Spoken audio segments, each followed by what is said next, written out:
everybody to the Cape Cod Technology Council's Coffee Q&A. We do this on the third Friday of every month. We have a member of our community, often a member of the Technology Council, have a casual conversation where you can ply them with questions. And today we've got Jay Sheehan. Really excited to have Jay here. Just a couple of housekeeping things. As I said, if you would just go on mute and disable your video, and I can also do that for you from here if necessary. And we always are thankful to Cape and Plymouth Business Media. They are the organization that helps us promote the events. And Dale Shabijian, who just joined our board of directors, is here. And Dale always gives us a quick digital marketing tip before we get started. So Dale, take it away. Thanks. Good morning, everyone. Happy Friday. Really excited about today's discussion. I told Jay when we spoke previously, I'm like a wannabe musician, and I tinker every January. I get the bug to kind of tinker at home with music. So this is digitally, so this will be fun for me. So tip for today, I always like to cross over between reality and digital. So today I want to talk about knowing your audience. And as technical folks, especially myself, I like to get in depth. I like to get real focused, right? That's the fun of being technical, is to really dive into something. But in marketing, sometimes we need to think about being broad. And there was a great meme that I saw recently. It was a school teacher on one side telling a student, says, I want you to explain this to me in 3 pages. And on the right side was Elon Musk. And it said, I want you to explain this to me in 3 sentences. And it was just a really great reminder that people have different attention spans. They're looking for different amounts of information. We want to try and, in marketing, we want to try and satisfy both audiences. And a real quick way to do that is to give kind of an executive summary wherever we are, on a website, a newsletter, social media, and then you can dive into the details down below. So that's a great way to hit all these audiences. And that is a way, that is my tip for today. All right, Dale, thanks so much. I would like to. Sorry. I'm still getting texts from people while I'm doing this. So welcome everybody. I would now like to introduce Jay Sheehan, our guest for today. Jay has a long laundry list of things that he's involved with. I mean, I used to think that I had a lot of things going on, but I was making a list with Jay the other day, and I think there's at least 10 things here, Jay. But Jay is, he can tell you a little bit about his background and education, but I know Jay went to the Berkeley School of Music and has a degree in audio engineering. Is that correct? It's music production and engineering, yeah. Yes. So Jay has been in and out of my musical life over the past decade or so, and has helped me tremendously. Quick self promo. Jay helped master my album, Light of the Sun, which came out last year. You can go to bertland.com's shameless plug and download that. Did amazing work with that, and one of the things that I didn't realize was just how much this kind of work can really make what you've done shine even more. So Jay's a real master with that. I've seen Jay running sound at the Katuitt Center for the Arts. He's involved with the Cultural Center and setting up their studio there. He's with the Cape Media Center doing amazing things with them. He's helping other folks get studios set up around the area, and even more so. So Jay, welcome. It's great to have you here today. Thanks, Bert. Thanks for the nice intro there. I tend to be involved in a lot of stuff, but I have a hard time saying no sometimes, which is part of the issue. I feel you, brother, on that. Yeah, and thanks for the Cape Cod Tech Council and Dale and Robin and yourself for having me on today. Appreciate it. Oh, great. It's nice to see so many faces that I know. And hi, Rob and Scott, some fellow bandmates, and Tom Scott said hello. Just so you know, I'm on an iPad, so I can't really answer back on the chat, so I'll just talk to you. Right. I'll field Sure. the chat questions for you here, buddy. So Tell us a little bit how you got to where you are. I mean, tell us a little bit about you. Short scenario is I ended up at Berklee College of Music after another college. I have been playing drums since I was about 9 and doing musicals through high school and things like that. And got introduced to someone at the school before Berklee, and became interested in that. And so I started pursuing going to Berklee, and knew I didn't want to become a performance major for what I was doing on drums and whatnot. But had a bigger drive towards the engineering side. And of course, it always looks fun to play with all the knobs and faders and things like that. So you're still involved in music in a major way. And then after Berklee, I went and worked for a tape duplication facility. Back then they had cassettes, and then we moved into CDs and DVDs. And we also recorded audiobooks for the blind for the Library of Congress. So we did about anywhere from 200 to 400 a year for about 3 years there. And then I migrated over to home theater installations as well. And all the studio stuff out of school was really on the freelance side. Became involved with filmmaking. Did a lot of post-production and production sound mixing, which is when you're on set recording the dialogue and sound effects live. And just transitioned from there. Ended up at a .com business for a while, doing multimedia work and learning a lot of pretty heavy IT technology. And so it's brought me back to Cape Cod, and I married into a very talented family. Lucky me. They're like the Von Tropps of Cape Cod, so to speak, if anyone knows any McGarry's. So I have a great time with them, a super talented family. And over the course of time, it's just networking. So the biggest thing really is networking and learning, who people are, meeting them, and hopefully making a connection. And did a lot of that through the years, like even with Bert and the Cultural Center of Cape Cod and Katuitt. And always want to be involved with things as much as I can, and it kind of goes from there. Cool. So tell us a little bit about what you're doing now. I mean, you've got your fingers in it. You mentioned the Cape Media Center and the Cultural Center in Katuitt. What's happening at those places? Well, the Cape Media Center, which I work part-time, a few days a week there, doing IT and production work as well. My very good coworker, Kate, is here with us today as well. So they're a public access TV station. We do a lot of TV shows. We do some film stuff. We do some concert stuff as well. And then I got involved with the Cultural Center of Cape Cod when I heard they were looking to put together a studio there. So I introduced myself and ended up consulting on that studio build, and helped them essentially kind of run the studio, keep the equipment up to date, and recommend equipment for them to get and do sessions there, and a lot of teaching as well. I've gotten involved with another studio down in Orleans called Checkpoint East Studios. Our owner there is Clark Duty. He owns Trove Art Gallery, which is next to Joe Mama's. But he wanted to do a small studio as well, which is similar to the Cultural Center size studio. So it's roughly 400 square feet, maybe. Live room and control room. And his place is more geared towards indie rock and things like that. But you can record anything there. You can record anything anywhere these days, and that's part of the point. And also, there's a new one opening up in Yarmouth called the Music Room, which is a wine bar venue. So they'll have some fairly large national acts come in, 100-seat venue kind of a place, but they also put a recording studio behind the stage. So there's a master control and a couple ISO booths there. So I've been doing a lot of recording there since November.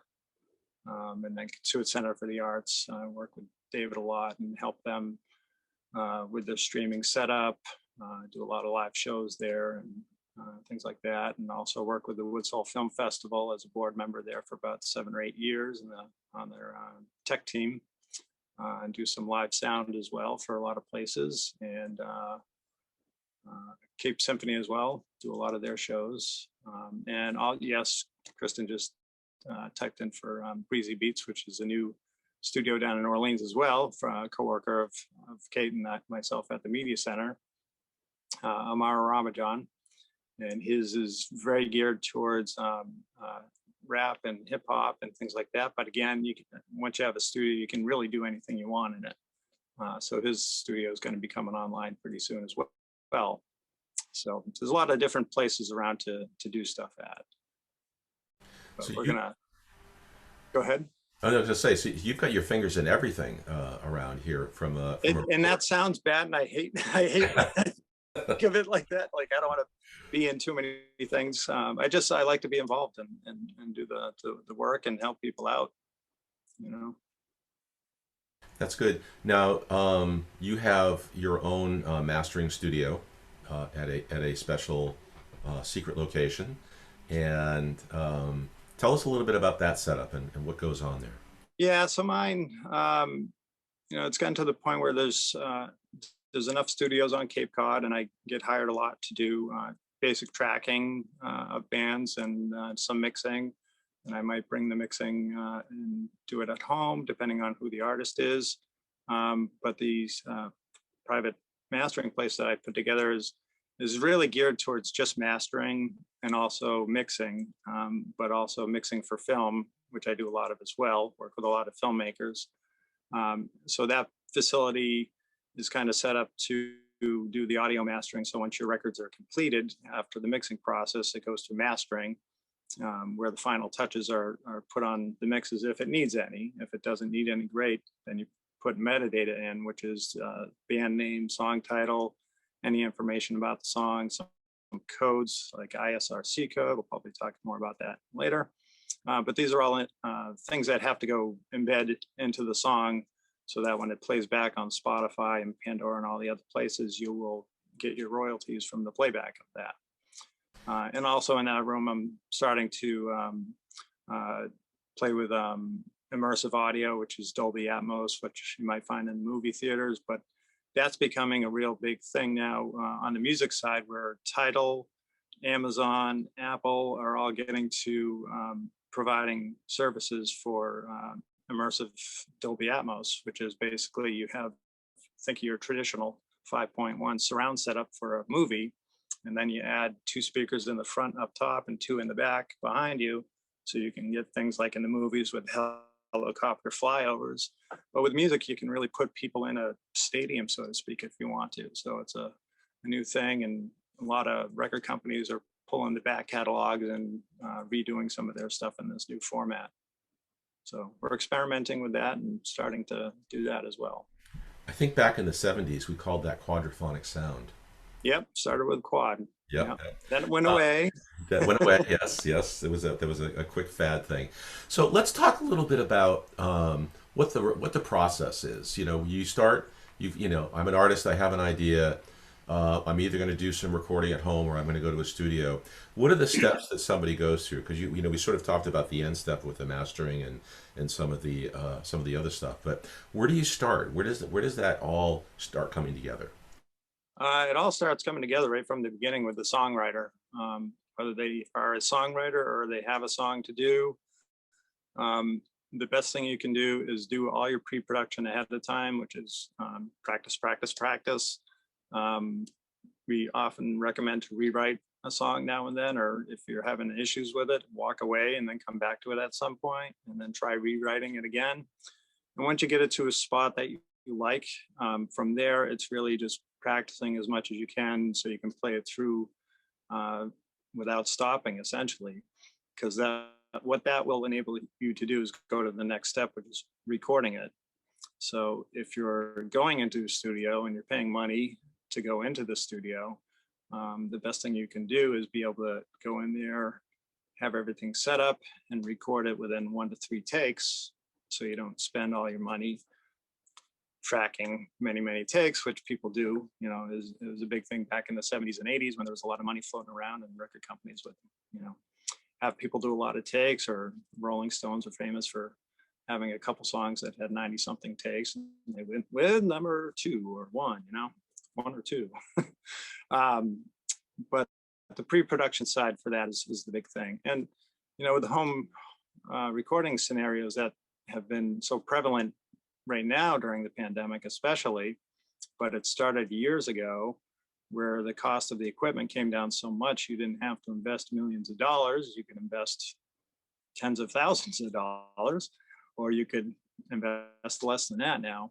And you can track yourself. You can record yourself and do some demos, putting down your own tracks.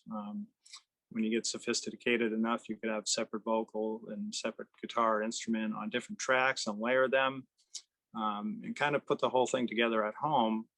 And if it's done well enough, then those tracks can be used to mix, and you can either end up mixing at home or bringing it into a studio to do that.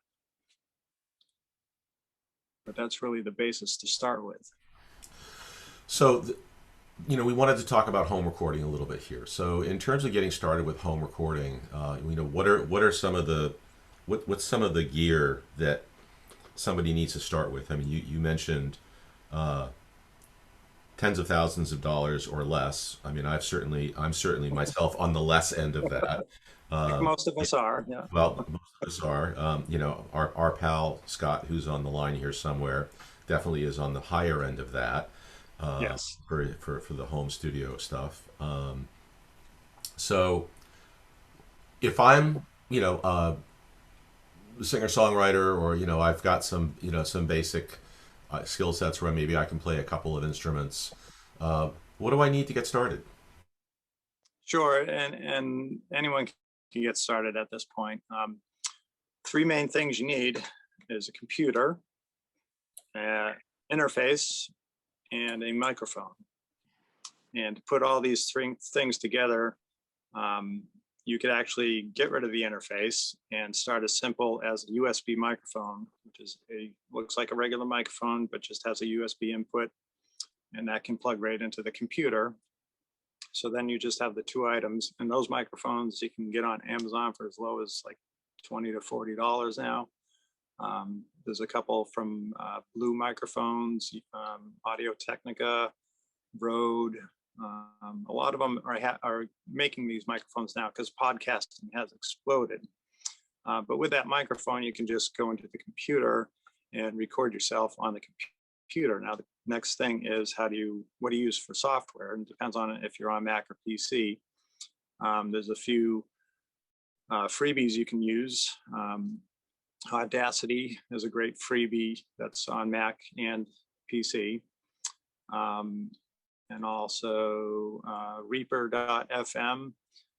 Technically, it's not free. It is a trial you can use and evaluate. And then they ask for not a lot of money. I believe it's $65 for a multi-track software. This is same kind of software that'll compete with all the high-end Pro Tools, Cubase, and all those, and Logic as well. If you're on a Mac, you could go into drop $300 on Logic, which is a very powerful program as well. But the baseline really, a lot of people have been using Unity to get started. And once you can do that, you have a lot you're able to do, because you can record your voice on one track, then you can record guitar on another, or piano, whatever your instruments are, to get there. When you get away from the USB microphone, if you want to start using higher quality mics, tend to be better, but they cost more money as well. Then you'll need an audio interface for that, which can be anywhere from a small box about this size, from Behringer, Presonus, Mackie, Motu. There's a lot of different versions, and they have one or two inputs, so you can track one or two inputs at the same time, monitor through headphones to a better headphone amp than the computer, or go out to your set of speakers as well if you have them. And those really, the baselines you're looking at starting around $100, maybe $80, and it just skyrockets from there. And why they cost more money is because they give you more inputs. So if you need more than one, you just expect to pay a little bit more. And it's usually around $100 or so per microphone input on these devices. I invested in a Presonus interface earlier this year, that has 8 channels, and it was around $500. Yeah, they've come down a lot, and the technology's gotten a lot better. So the stuff you were doing when we were first doing this back in the mid 90s, when it first started happening, the technology is just so much better, that you're capturing really good stuff. And a lot of people, unless you're A/Bing against two different things that is from analog straight and from digital, people just don't know, without really listening for it. But the interfaces definitely can go up in value. Cost, I should say, they go down in value after you purchase them. But the technology is there. You just don't have to make a large investment. Which is great for the home recording side, because you can do demos, and hopefully you can record some high quality stuff. Once you learn how to do the process correctly, you can capture some really good tracks, and that way you'll have something to work with later. So in terms of I'm getting started. I've got my computer. I've got an interface. I have a microphone. What else would I need? I mean, would I need some studio monitors, because you need to listen to what you're going to be producing. So what do you recommend for that? I actually recommend, for if you're first starting out, investing in a decent pair of headphones, which is going to be around $100. Shure makes a here. Model number is SRH440, which is a good set to start with. They're about 180 to 100. You can catch them on sale for around 80. Audio Technica makes some great ones too. The AT-H50 and Beyerdynamic. And the reason why I recommend going the headphone route versus the speaker route is what happens with speakers is a lot of times people will buy smaller units that are desktop units, which are fine for the higher frequencies and mid frequencies, but you can't really judge any of the low frequencies. And that's where a lot of stuff gets into trouble. People record a lot, but they can't hear the low frequencies correctly on small monitors. So you have a wash of, maybe I have the dehumidifier going in the background here. Maybe you have, a refrigerator humming above you or something like that, or your up stem happened to be in my basement. So if you can't hear those frequencies, you don't know when to take them out, or how to take them out, if you do know how to take them out, So if you move into the monitors, you really have to get into something that is has a 5-inch woofer cone. I don't know if you can see behind. The pair I have that's under the Penguin and behind the iPad there, it's an 8-inch. And so I can at least assess fairly properly what the low end is like. Because a lot of times I'll get mixes or mastering sessions, mixes in for a mastering session, and the low end is just blowing over. And once you get rid of a lot of that you don't need, the bass comes more in focus, the kick drum comes more in focus, things like that. So that's why having a good set of headphones is a good way to start versus speakers. Cool. Let's just talk a little bit about, you mentioned, background noise like the dehumidifier in the fridge. My refrigerator makes ice, and it's very aggressive. I mean, sometimes the ice actually comes out of the fridge onto the floor, which is kind of scary when you're home alone. What are some simple things that someone can do to do a little soundproofing in the place that they're recording? Great question. And a lot of this experience that I have actually comes from the filmmaking side, where we will be shooting scenes in a kitchen or something like that. And we have all these sounds, the heater will kick on. So generally, I actually, if you know you're going to be recording for a short period of time, I literally unplug everything that I can. The refrigerator will keep everything cold enough. If you're really going to record at home and you don't have a spot in the basement, I actually recommend doing a lot of the stuff in the bedroom, because aside from the bed, you have more than likely stuff around the room to help control the reflections off the walls. Your living room probably has big pictures hanging on the wall and more open. You might have a wood floor. And all these surfaces that are hard, whenever you're making sounds, the sound just bounces off these surfaces and comes back to you, and you notice it. I'm sure you can hear it's not that dead in here, but if you can deaden those areas down, start with the bedroom and see how it goes from there. You can also pin up blankets, use pillows, really trap the sound. And what that does is basically gives you a drier sound so that you have a better time manipulating it with reverb or any effects that you want to add it. Because if you start adding effects, if your room is the live living room, that sound will just get escalated a little bit more. So it's going to sound like that.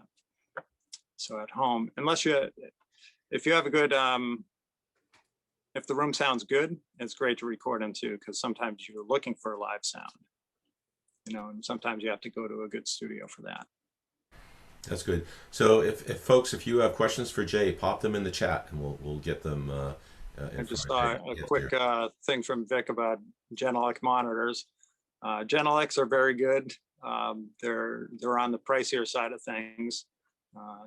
They start around 400 for a little guy about this big with a little 3-inch speaker, but they're extremely good monitors, accurate.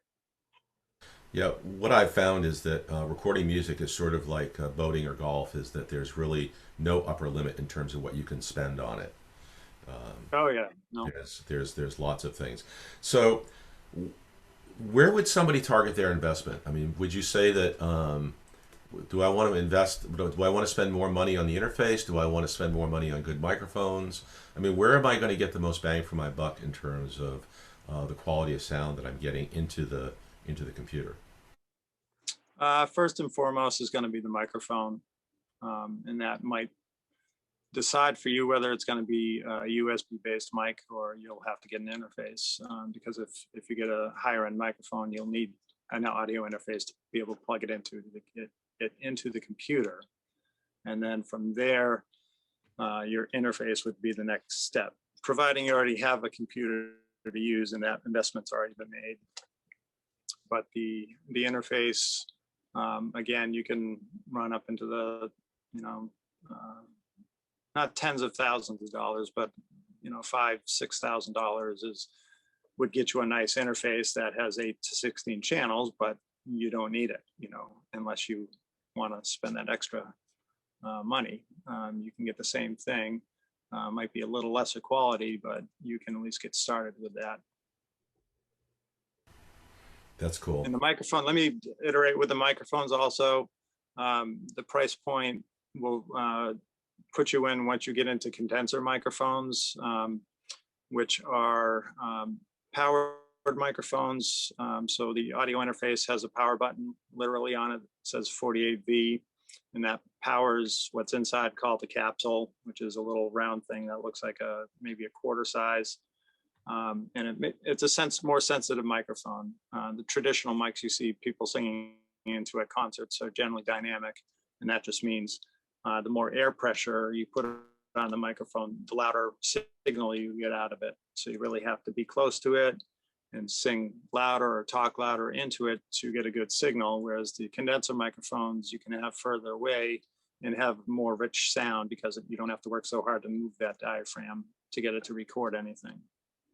And certainly there are different kinds of microphones. So like there's vocal microphones, there's microphones for recording acoustic guitar and drums, etc. So you can easily drain your bank account on microphones for different applications depending on what it is you're trying to record. Yeah, and there's actually a few microphones like Audio-Technica 2020, 2030 are fairly inexpensive, between $100 and $230.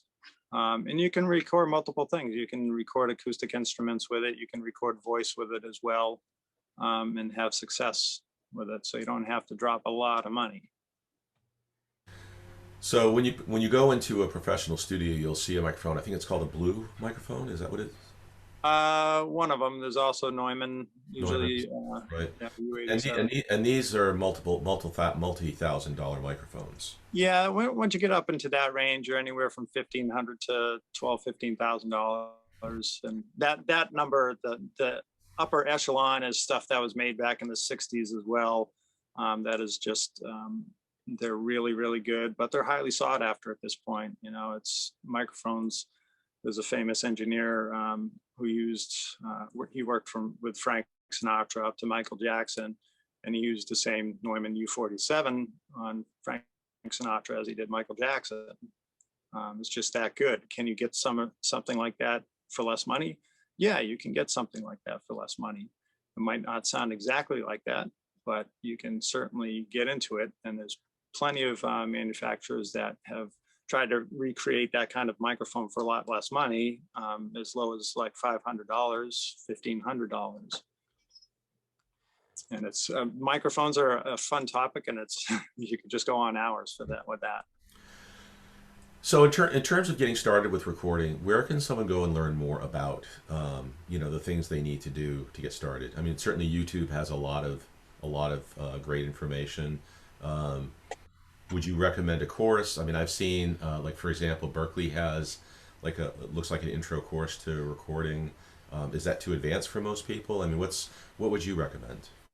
No, the Berkeley stuff and any online classes like that might have some prerequisites, but they start out pretty low for layman's terms, so to speak. Because even with Berkeley, a lot of kids that go there, they're interested in learning how to do it. They might not have had any experience doing it, so they start from the very bottom and they work your way through. But the internet has everything. YouTube is a big resource. If you're really interested in the recording stuff, there's specific ones like puremix.com, mixwiththemasters.com, produce like a pro. And then you also have manufacturers that have gone in and created their own lessons and content that you can access as well. And they're all, at this point, they're all really, really good. And once you watch a bunch of them over and over, you can start to weed out some of the ones that aren't as good. I had created a thing called Cape Cod Sound School a couple of years ago that was geared towards just doing a quarterly seminar that's usually a little bit longer, maybe a 2 or 3 hour, maybe a half-day session, which focused on a bunch of different types of sound, whether it was recording or filmmaking or beat making, things like that. So with that, I'm going to be starting up again in the fall time, including some Zooms like this as well. But there's a lot of different places to look. Waves.com is a manufacturer that has some really great stuff. Isotope. You just punch it in and you will get a list of stuff. And some of it's free, some of it's paid. And a lot of the times, like Mix with the Masters goes out and gets really high level industry professionals, and they'll do a course with them and record the whole thing, and you can get access to it for X amount of dollars. But again, it's a learning investment. It's an investment in yourself.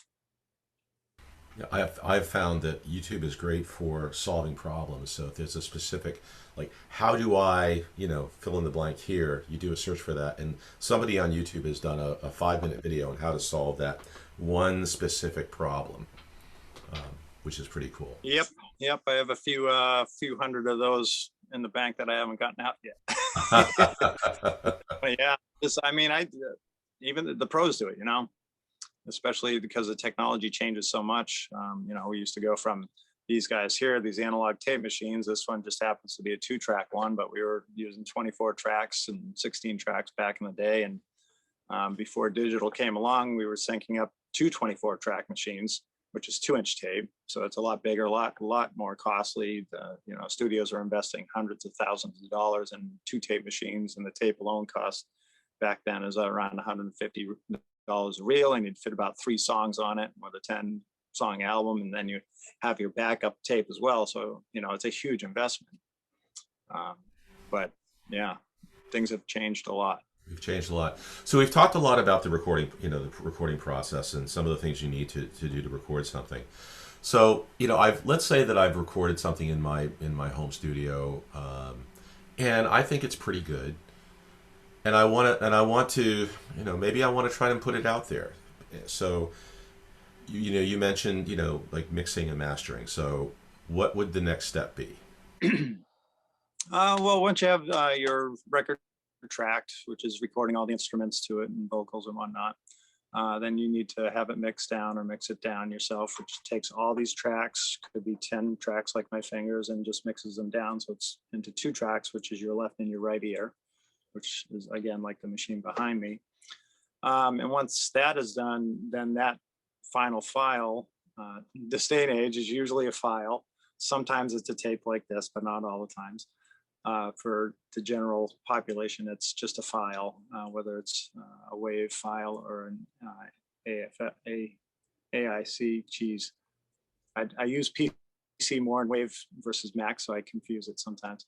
You don't want to mix it down to an MP3. MP3 is good for sending it around or listening to it on the web, but an MP3 is compressed. It doesn't have the full amount of information in it, so you want to start with that WAV file. And then you bring it to a mastering person. It could be myself, could be anyone that masters. And what they do is they do any final EQs or compression or using other techniques to prepare it for this distribution. So that's really what the master process is. Once you have your finished product, you're prepping it for distribution, whether it's going to CD Baby or DistroKid, or some other platform service which distributes it to your streaming platforms, which are Pandora, Spotify, iTunes, and all those. Those services will spit it out to all those storefronts for you. And during the mastering process, again, once the file is tweaked audibly to the way you want it, it's made sure the levels are correct for the playback formats, whether it's online streaming or CD, which are 2 different level standpoints that they're at. CDs have to be a little louder than your playback for streaming services. Spotify, Pandora, and all those bring the level down to about -14 on a scale of -60 to 0. And YouTube is about the same, and they'll adjust it. If your song is too loud, they'll bring it down to that level. If it's too low, they'll bring it up with their own processing. So you want to make sure that your master is at a good process, that they won't have to do anything to it on their end. But also the admin side of the mastering is putting in the song information, the artist, copyright information, and then the ISRC code. And what I talked about earlier, what that does is it's a code that when a song is played back on one of your streaming services, it's tracked by that code, which is a 12-digit code. And that's how you will receive your royalties for playback from that song. So if your song is streamed 10,000 times on Pandora and Spotify and whatnot, you'll get your check for $8.13, you know, and you can go out and buy your 3 coffees with that. But it's a very important thing to have in your song that a lot of people either don't know or don't know how it works, or if they know how it works, sometimes it's hard to get it in. And it's just part of the mastering process. Well, I mean, I know that when you and I went through this last year, it was extremely helpful. I mean, I like to think of myself as being a relatively technically savvy person. But it was just overwhelming, all of the all the post-production stuff that had to happen in terms of prepping these songs for streaming services and everything. That was great. I had done an album about 8 years ago where, you know, very little of this was done. Oops, I was looking at the chat. Yeah, with the record, with the CD, it's a little different also, because then you're also looking at putting a barcode. So you have to get that information on it. So that way, when you sell your CD at the shows or go through CD Baby or something, or storefronts, you'll receive mechanical royalties from that. So there's, you know, those are the 2 main things to be able to get paid out of the streaming services that you have. Still waiting on the getting paid part. Yeah, right. So that's another hard one. Right. Um, Yeah. The next session yeah, will be on marketing your music, which is a whole other story. right. And people, it's funny. I mean, you can have a lot of streams out and still not make all that much money, but YouTube is a whole nother place to do that at, where um, you put your music video up or your music somehow, um, tagged video, and you can end up getting ad revenue sharing as well, depending on how many views you start to get. And you can make money that way. You can get it through TikTok as well. If you want to go the route of trying to get sync licenses to have your music in movies or TV shows, that's a different route. You go with a sync license publisher, which is the best way, and they go out and actually sell your music to places, and hopefully it gets picked up. And I was just noticing a question here from Victor on resolution, um, and which is a very good point, because when you're doing the mixing side and the recording side, you want to record at 24-bit word length, and you want to record at least at 44.1 sample rate. I won't get into the minutia of what that is right now, but certainly feel free to reach out and I can give you a lesson on that. And once it's recorded at the 24-bit 44.1K, it'll get mixed that way. And then on the mastering side, really, at least I tend to keep it in the same format that it comes to me in, unless it's not, unless I feel it's not sounding good enough or working well enough for what I'm doing as processes wise.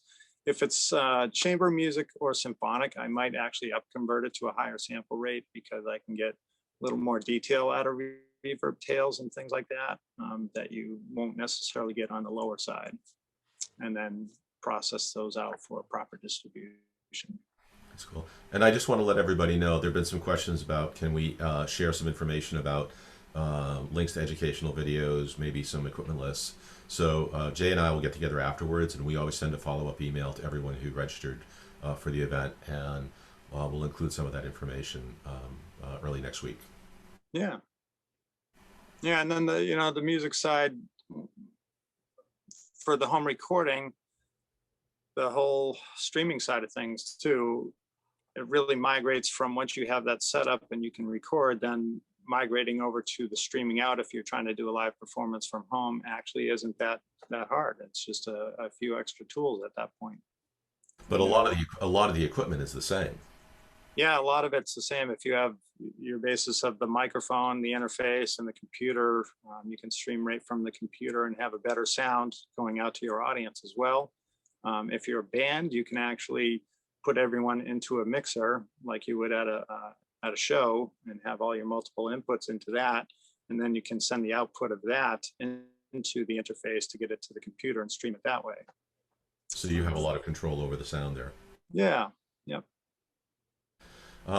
Does anybody else have questions they want to pop into the chat here? So Sadie, it's Heather, not Sadie. Is there a time today you can recommend a specific time that you think would be? If there is a time today, can you recommend a specific mic that you think would be good, that I can use for the H2 interface? Oh, hi Heather, right. how are you? Yes, Heather's one of the wonderful symphony players. Actually, she's second chair violinist for the Cape Symphony. We've been doing some work together lately. Yeah, the microphone. So she's using a setup where she's using a handheld recorder, and playing the violin and capturing on the recorder itself, which works. The handheld recorders, they do work. The microphones are okay. The quality you get is okay. Some of them have a lot of handling noise if you're using it.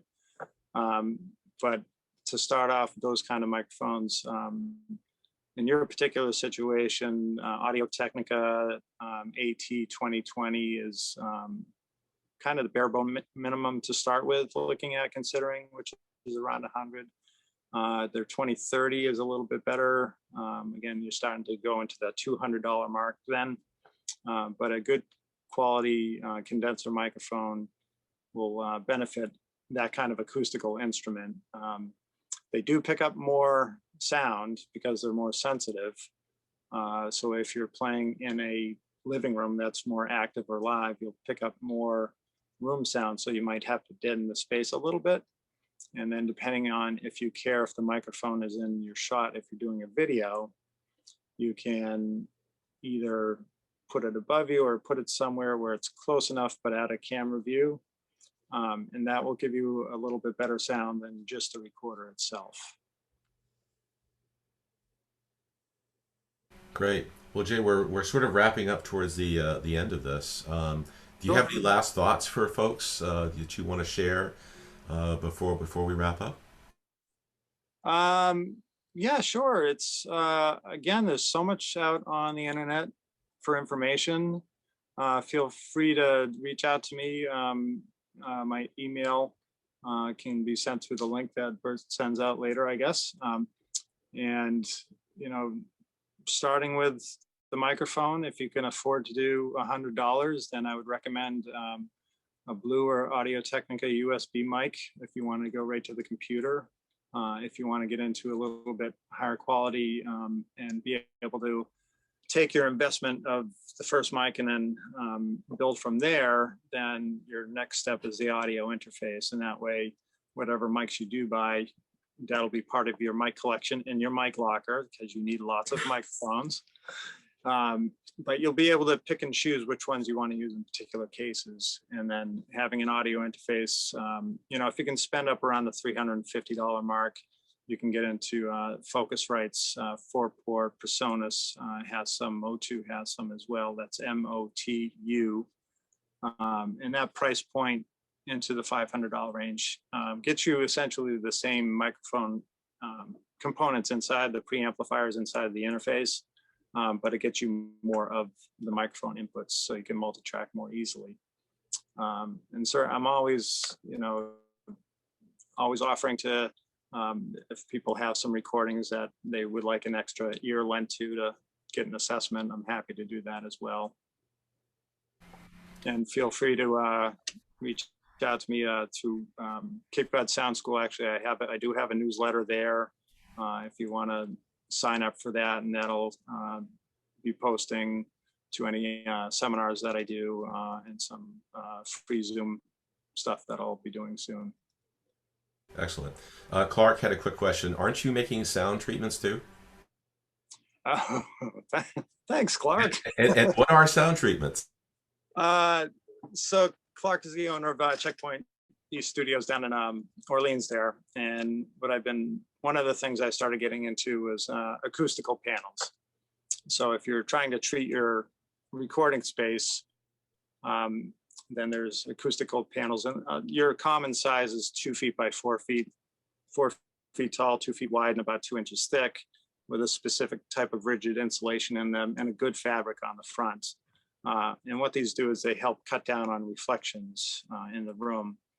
And other products such as bass traps get larger, and they use a little thicker insulation because bass is really hard to control, but pillows work great in corners of the rooms where bass can build up like that.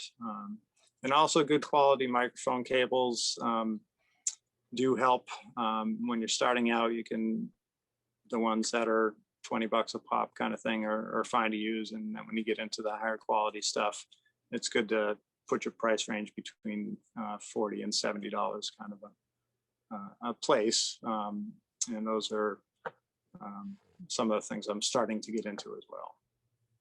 Great. Listen, Jay, thank you so much. This was so much great information. We will post this up on our YouTube channel so you all can go back and review it. We'll put some information in the email follow-up around this. So thanks so much.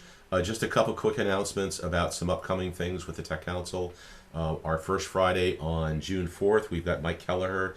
He's the executive director of the Australian International Screen Forum. But his background is in digital product development, like apps for the iPhone and whatnot. He was the product manager for CNN. So he's going to be our guest on June 4th. That's going to be at 10 a.m. as opposed to the normal 8 a.m. because he's in a different time zone, and 10 a.m. works a little bit better for him. And then on June 18th, we've got Chief John Burke from the Sandwich Fire Department talking about air sampling technology for healthier buildings. As some of you know, we've done a lot of work with air quality over the last 6 months, especially with the COVID situation. So some cool things happening. You can register for everything on our website at cctechcouncil.org. Thanks everybody for being here today. Jay, again, thank you so much. This was great. Sure. Thanks for having me, and thank you everyone for the time that you've taken to join me today. Great. And we'll see you all soon. Have a great weekend.